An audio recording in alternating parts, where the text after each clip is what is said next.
What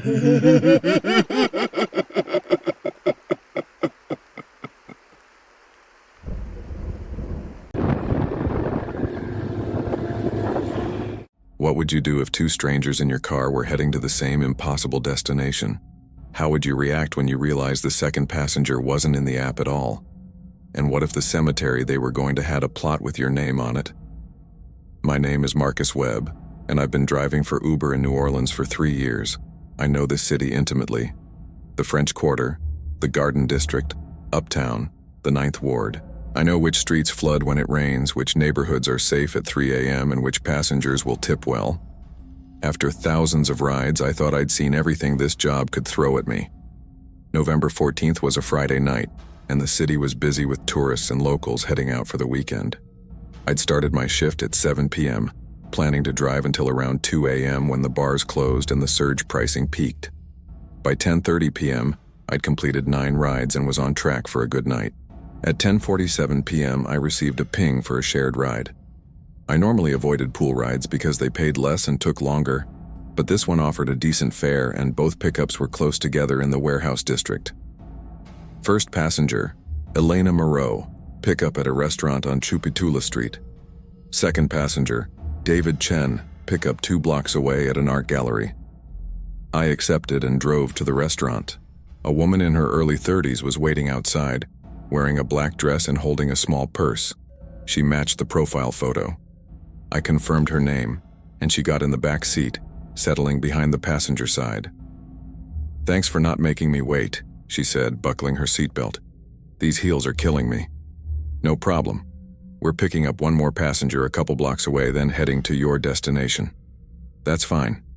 I glanced at the app to check her drop-off location, Metairie Cemetery, Pontchartrain Boulevard. That was unusual. Most rides to cemeteries happen during the day, families visiting graves. A Friday night ride there at almost 11 p.m. was odd, but not unheard of. Maybe she was a historian or a photographer interested in the famous above-ground tombs New Orleans was known for. We drove the 2 blocks to the art gallery. A man in his 40s stood outside, wearing dark jeans and a blazer. He got in the back seat, sitting behind me, diagonal from Elena. "David?" I confirmed. "That's me," he said, settling in and putting on his seatbelt. I checked the app for his destination. My stomach tightened. Metairie Cemetery, Pontchartrain Boulevard. The exact same location as Elena. "Looks like you two are heading to the same place," I said, trying to keep my voice casual. "The cemetery?" Elena asked, sounding surprised. "You're going there too?" "Apparently," David replied. He sounded equally puzzled. This was strange. Shared rides were supposed to match passengers going in generally the same direction, but having 2 strangers going to the exact same specific location at nearly 11 p.m. was bizarre. Cemeteries closed at dusk. There was no reason for anyone to be going there at this hour, let alone 2 people who didn't know each other. "Do you two know why you're both going to the cemetery?" I asked as I pulled into traffic. "I got a call from the cemetery office this afternoon," Elena said. "They said there was an issue with my grandmother's tomb, water damage or something. They asked me to come tonight to discuss repairs, said they'd leave the main gate open for me." "I got the same call," David said slowly, "about my father's mausoleum. They said someone would meet me at 11:15 to show me the damage." They looked at each other, realization dawning. "That's very strange," Elena said. "Why would they schedule both of us at the same time?" "And why at night?" David added. "Don't cemeteries close at sunset?" I was thinking the same thing. This felt wrong. Everything about it felt wrong. "Did you verify the number that called you?" I asked. "Did you call the cemetery back?" "No," Elena admitted. "The number showed up as Metairie Cemetery on my caller ID. I just assumed it was legitimate." "Same here," David said. The voice was professional, official sounding. I didn't think to question it. Caller ID can be spoofed. Anyone with basic technical knowledge can make their number appear as something else. And if both of them had received similar calls about tomb damage, scheduling them at night when the cemetery was closed, Something was very wrong. "I think we should cancel this ride," I said. "This sounds like a setup of some kind, maybe a robbery or worse." "But what about the tomb damage?" Elena asked. "If my grandmother's mausoleum is really flooding..." "You can call the cemetery during business hours tomorrow and verify," I said. "Right now, I think the smart thing is to not go to a closed cemetery at night based on a suspicious phone call." David nodded. "He's right. This doesn't add up. Someone lured both of us to the same location at the same time." "But why?" Elena asked. "What would be the point?" That was the question that worried me most. If this was a robbery setup, why use such an elaborate scheme? Why not just rob them on the street? And why involve a shared Uber ride? "I'm canceling the trip," I announced, pulling over to the curb. "I'll report this to Uber and you should both call the police. This is..." My phone buzzed with a notification. Another passenger had been added to the shared ride. Third pickup, James Morrison. Location marked as just 2 blocks ahead on our current route. "Are you seeing this?" I showed the phone to Elena and David. "A third passenger just got added." "Going to the same place?" David asked. I checked. "Yes. Metairie Cemetery, Pontchartrain Boulevard." "This isn't coincidence," Elena whispered. "Someone's orchestrating this." I tried to cancel the ride through the app. The cancel button didn't respond. I tried to end the trip. Same problem. The app had locked me into this ride, and now it was directing me to pick up a third passenger. "I'm calling 911, David said, pulling out his phone. He dialed and waited. After a moment, he frowned. "It's not connecting, just silence." Elena tried her phone. Mine too, no signal at all. I checked my own phone. Full bars, but when I tried to make a call, nothing happened. The phone worked for the Uber app, showing the route clearly, but all other functions seemed disabled. "We're getting out," Elena said, reaching for her door handle. "Right now." She pulled the handle. The door didn't open. She pulled harder. Nothing. "It's locked," she said, panic creeping into her voice. David tried his door. Also locked. The child safety locks were engaged, preventing the back doors from opening from inside. "I didn't turn those on," I said, trying to keep my voice steady. "I never use the child locks." I reached for my own door handle. Also locked. I pressed the unlock button on the driver's door panel. Nothing happened. I pressed it repeatedly. The locks didn't respond. We were trapped in the car. "What the hell is happening?" Elena demanded, her voice rising. "I don't know, but we need to stay calm," I said, though my own heart was racing. "Let me try to break a window." I looked around for something heavy. The only thing I could find was my water bottle, not nearly heavy enough to break automotive glass. The app pinged again with navigation instructions. "In 200 feet, turn right on Julia Street to pick up your next passenger." The voice from the app wasn't the normal GPS voice. It was different, flatter, more artificial. "Don't follow it," David said. "Just stop the car here." I pressed the brake pedal. The car continued moving at the same speed. I pressed harder, pushing the pedal to the floor. No effect. The car maintained its speed, rolling forward as if I hadn't touched the brake at all. "The brakes aren't working," I said, hearing the panic in my own voice now. I tried to steer to the curb, to at least slow us down by hitting something. The steering wheel turned, but the car didn't respond. It continued straight, following the route displayed on my phone. "The car is driving itself," Elena said, her voice barely above a whisper. "Someone's controlling it remotely." She was right. Modern cars, even older models like my 2019 sedan, had computer systems that could theoretically be hacked. I'd read articles about it, seen demonstrations, but always thought it was just theoretical. Something that could happen but never actually did. Until now. We rolled through an intersection, the car maintaining perfect speed and lane discipline despite my hands being off the wheel. The phone directed us to turn right on Julia Street, and the car obeyed, executing a smooth turn without any input from me. Ahead, I saw a figure standing on the sidewalk. A man in dark clothing matching the general description from the app. Third passenger, James Morrison. The car pulled over smoothly and stopped. The rear passenger door unlocked with a click. The man opened the door and got in, sliding into the middle seat between Elena and David. He was in his 50s, average build, with gray hair and rimless glasses. He looked at both of them, then at me in the rearview mirror. "Good evening," he said calmly. "Thank you for picking me up." "Who are you?" David demanded. "What's happening?" "I'm James Morrison, of course, as indicated in the app." He pulled out his phone and showed the screen. It displayed an active Uber ride, with me as the driver and his destination as Metairie Cemetery. "Did you get a call too?" Elena asked. "About tomb damage?" "I did," James confirmed. "My mother's crypt. They said there was flooding." "It's a trap," I said. "Someone lured all of you here. Someone who can control my car remotely. Is that so?"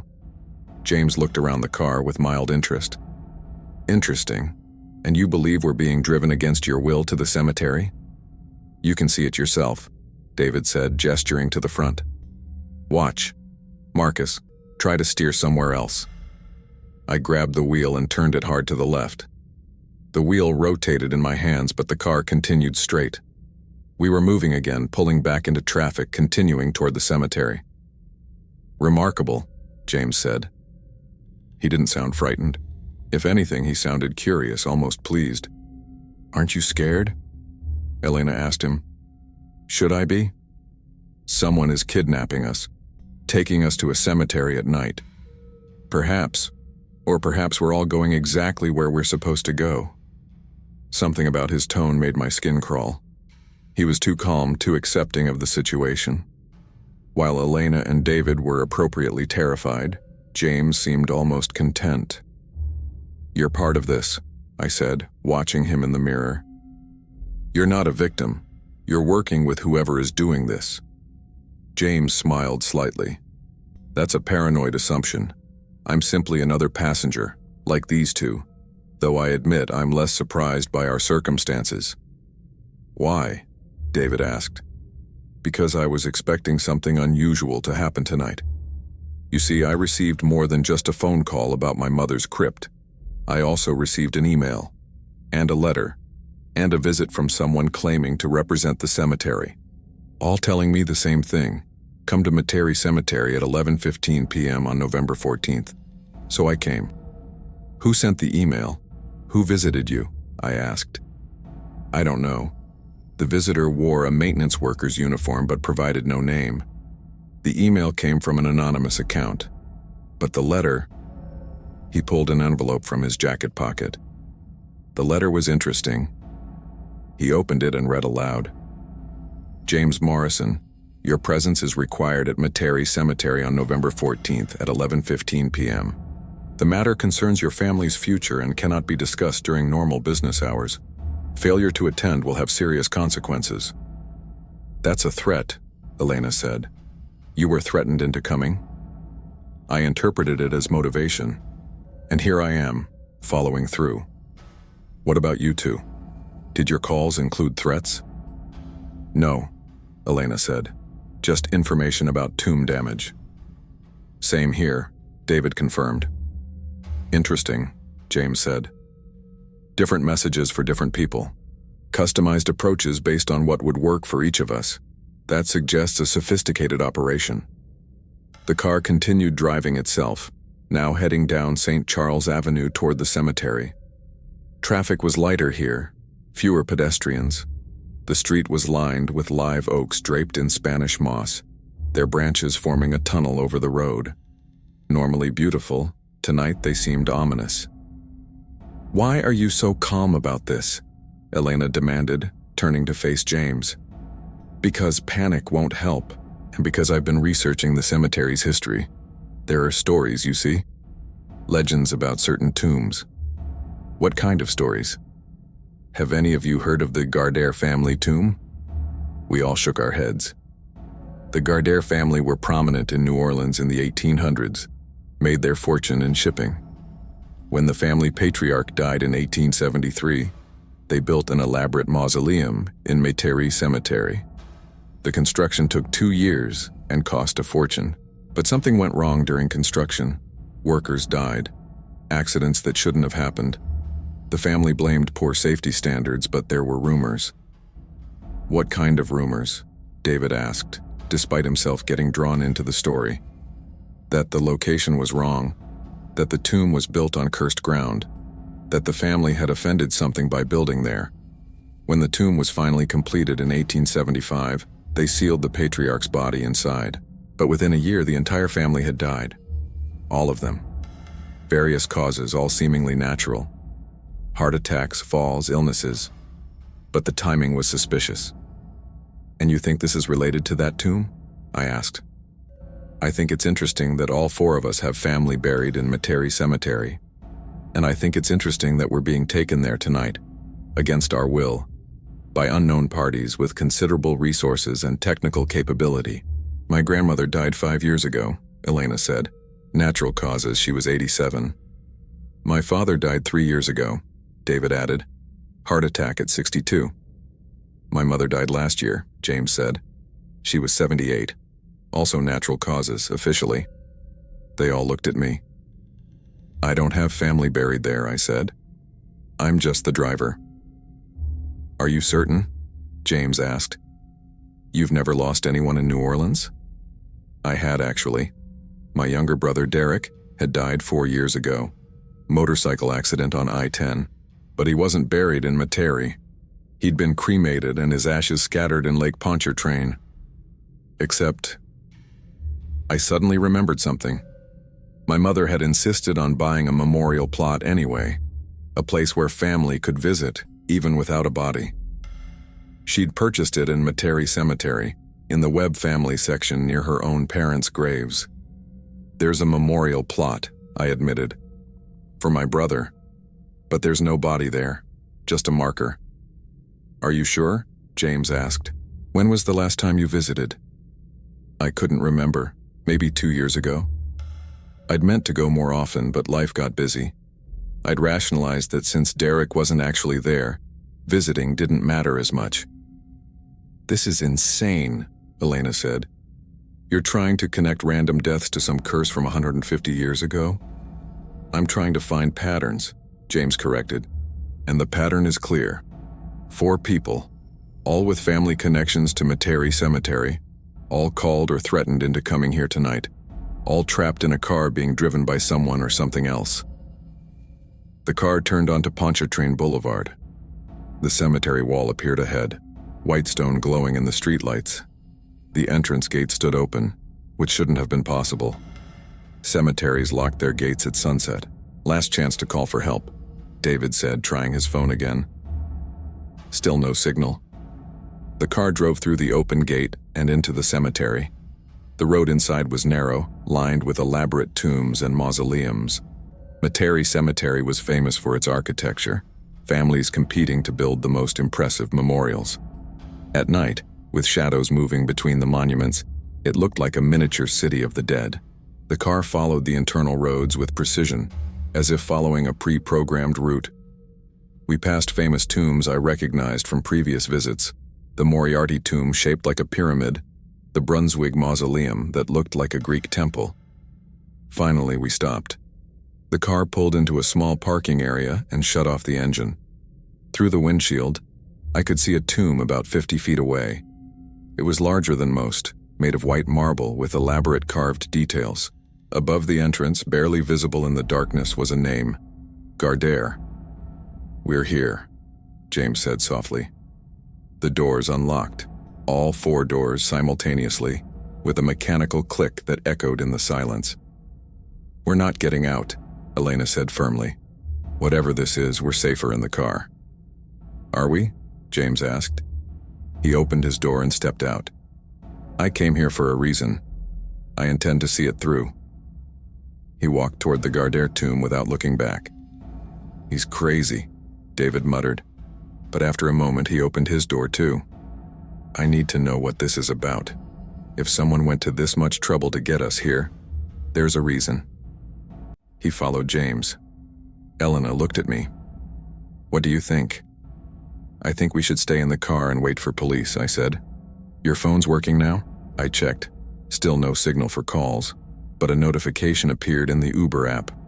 Trip complete. Please rate your experience. The ride was over. According to the app, I'd successfully delivered all 3 passengers to their destination. This is insane, I said again. Elena opened her door. I'm going to see what they find. You coming? Every instinct told me to stay in the car, lock the doors, wait for morning when someone would surely find us. But curiosity and a strange sense of responsibility for my passengers made me follow. The 4 of us stood before the Gardere tomb. Up close, I could see details I'd missed from the car. The marble was old but well-maintained. The carved decorations included angels, crosses, and symbols I didn't recognize. And the entrance, a heavy iron door, stood slightly ajar. It's open, James observed. Shall we? Absolutely not, Elena said. We are not going inside a tomb. Then why did you get out of the car? To see what this was about. To find answers. Not to walk into a crypt. James pushed the door open wider. The hinges creaked, but the door moved smoothly, recently oiled. Beyond was darkness.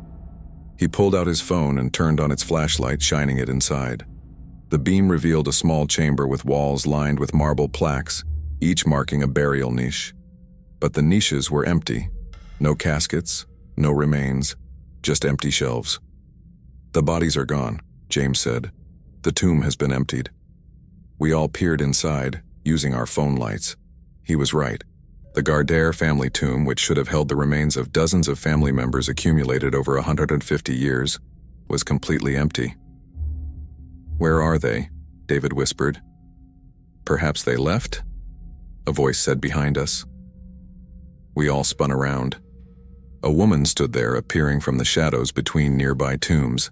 She was middle-aged, wearing business attire that seemed absurdly formal for a cemetery at night. She smiled at us with professional courtesy. Good evening. Thank you for coming. I'm Dr. Iwa, Sarah Winters, cemetery administrator.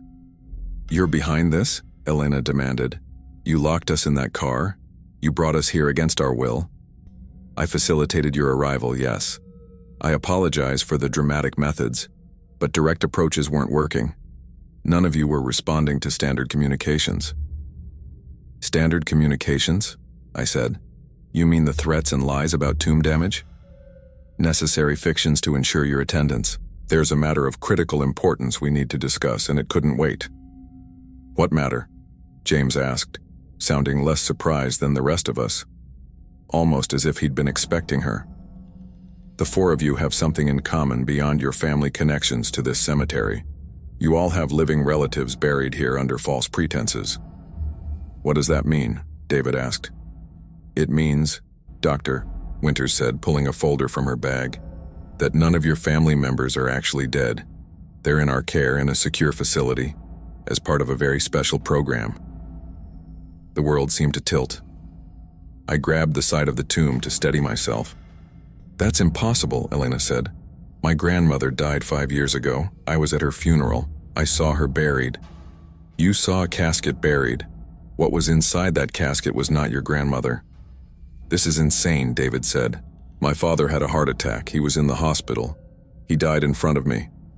He was transported, Dr. Winters corrected, to our facility, where he and the others have been living, comfortable and well cared for, participating in research that's too sensitive to explain to the general public. I thought of my brother. Derek's ashes were scattered. There's nothing buried here. Actually, there is. Your brother wasn't cremated. That was staged. He's alive and part of our program. Show us proof, James demanded.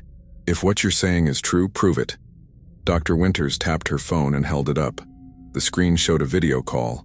On it, an elderly woman sat in what looked like a comfortable living room, reading a book. Elena gasped. Grandma? The woman on the screen looked up and smiled. Elena, is that you, dear? This is a deep fake, Elena said, but her voice wavered. You're using AI to... Ask her something only she would know, Dr. Winters suggested. Elena stared at the screen, tears forming in her eyes. "What did you always say when I left your house?"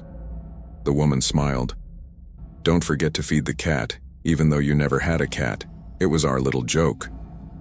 Elena's knees buckled. David caught her.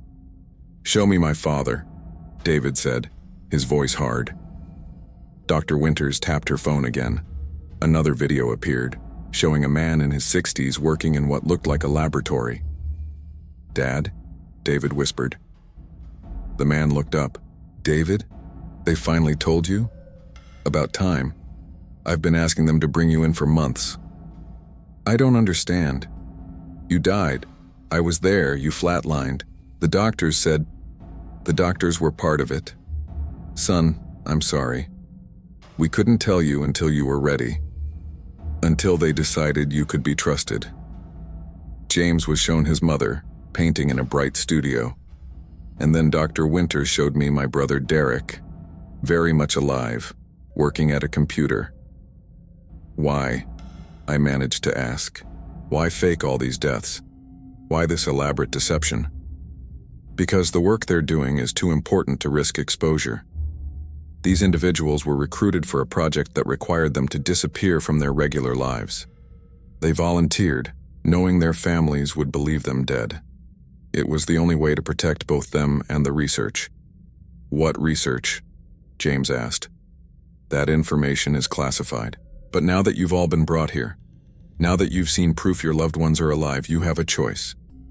Walk away, forget what you've learned, and allow us to continue our work. Or join them. Enter the program yourselves. See what they're working on. But understand, if you join, you'll have to fake your own deaths too. Your current lives will end." The four of us stood in silence, processing this impossible situation. Our loved ones were alive, but to be reunited with them, we'd have to die to the world above. "This is insane," Elena repeated, but with less conviction now. "This is necessary," Dr. Winters corrected. "So what do you choose? Walk away or walk through?" She gestured to the empty Gardere tomb. "The entrance to our facility is through there, down the stairs at the back of the crypt. Your family is waiting if you want to see them." "And if we choose to leave?" I asked. "You'll wake up tomorrow in your beds with vague memories of a strange dream. Your loved ones will remain in our facility, and their work will continue. Life goes on." I looked at the others. Elena was crying silently. David looked torn between fury and hope. James appeared contemplative, as if he'd suspected something like this all along. And I thought of my brother, Derek, who I'd mourned for 4 years. Derek, who might be alive, just through that tomb entrance. "I need proof this is real," I said, "not just a video call. I need to see him, to touch him, to know for certain." "Of course," Dr. Winters said. "Go down the stairs. See for yourself. All of you. But understand, once you go down, you're making a choice. You're choosing to enter a world very few people know exists." If you enjoyed this story, make sure to subscribe and hit that notification bell for more unsettling tales. Drop a comment below. If you could see a lost loved one again but had to fake your own death to do it, would you? Where's the line between letting go and never giving up? Share your thoughts, and remember, not everyone who dies stays dead. Sometimes they're just living in places we're not meant to find. Sleep well.